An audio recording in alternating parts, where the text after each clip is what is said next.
ಹುಡುಗಿರೇ ಜಾಸ್ತಿ ಚೀಟ್ ಮಾಡೋದು. ಓಕೆ, ನಾವಿವತ್ತು ಒಂದು ಸ್ಪೆಷಲ್ ಪ್ಲೇಸಿಗೆ ಬಂದಿದ್ದೀವಿ. One of our viewers had requested for this place, so let's see if we can shoot something today. Love ಅಲ್ಲಿ ಅಥವಾ ರಿಲೇಶನ್ಶಿಪ್ ಅಲ್ಲಿ ಹುಡುಗರು ಮೋಸ ಜಾಸ್ತಿ ಮಾಡ್ತಾರ, ಹುಡುಗಿರು ಜಾಸ್ತಿ ಮೋಸ ಮಾಡ್ತಾರ? ಬ್ರೋ ಇಲ್ಲ ಬ್ರೋ, ಇಬ್ರು ಕರೆಕ್ಟ್ ಆಗಿ ಈಗ ಒಂದು ರಿಲೇಶನ್ಶಿಪ್ ಅಲ್ಲಿ ಹುಡುಗಿರು ಜಾಸ್ತಿ ಮೋಸ ಮಾಡ್ತಾರ, ಹುಡುಗರು ಜಾಸ್ತಿ ಮೋಸ ಮಾಡ್ತಾರ? ಏನ್ ಅಭಿಪ್ರಾಯ ನಿಮ್ದು? ಗೊತ್ತಿಲ್ಲ ನನಗೆ. ಇಬ್ರು ಮೋಸ ಮಾಡ್ತಾರೆ. ಇಬ್ರು ಯಾರು ಸರಿ ಯಾರು ಸಾಚ ಇಲ್ಲ ನಿಮ್ ಪ್ರಕಾರ? ಇಬ್ರು ಈಕ್ವಲ್. ಇವಾಗ ಅವ್ರು ಏನಾದ್ರು ಹೇಳ್ದಂಗ್ ಕೇಳಲಿಲ್ಲ ಅಂದ್ರೆ ಅವ್ರು ಕೆಟ್ಟೋರು, ಆತರ. ಎಕ್ಸ್ಪೀರಿಯನ್ಸ್ ಆಗಿದೆಯಾ ಮ್ಯಾಮ್? ನೋ, ಏನಿಲ್ಲ.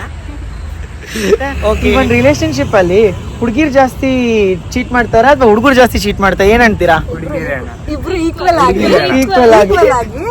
ಯಾಕಂದ್ರೆ ಹೇಳ್ತೀವಿ ಕೇಳಿ, ಹುಡುಗರಿಗೆ ಅವ್ರು ಹೇಳ್ದಂಗ್ ಕೇಳ್ಬೇಕು, ಅವ್ರು ಹೇಳ್ದಂಗ್ ಇರ್ಬೇಕು ಅಂತ. ಹುಡುಗಿರ್ಗೆ ಅವ್ರು ಹೇಳ್ದಂಗ್ ಕೇಳ್ಬೇಕು, ಅವ್ರು ಹೇಳ್ದಂಗ್ ಇರ್ಬೇಕು ಅಂತ. ಬಟ್ ಸ್ಟಿಲ್ ಅಲ್ಲಿ ಒಂದು ಅಂಡರ್ಸ್ಟ್ಯಾಂಡಿಂಗ್ ಅನ್ನೋದು ಬಂತು ಅಂದ್ರೆ ಸರ್ವೈವ್, ಇಲ್ಲ ಅಂತಂದ್ರೆ ಬ್ರೇಕ್. ಏನ್ ನೀನೇನ್ ಹೇಳ್ತೀಯಾ? ಅದೇ ಹೇಳ ನೋಡೋಣ, ಅಷ್ಟೇ. ಹುಡುಗಿರೇ ಜಾಸ್ತಿ ಚೀಟ್ ಮಾಡೋದು.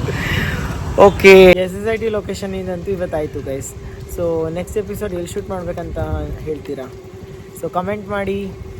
Keep watching WhatsApp Tumakuru.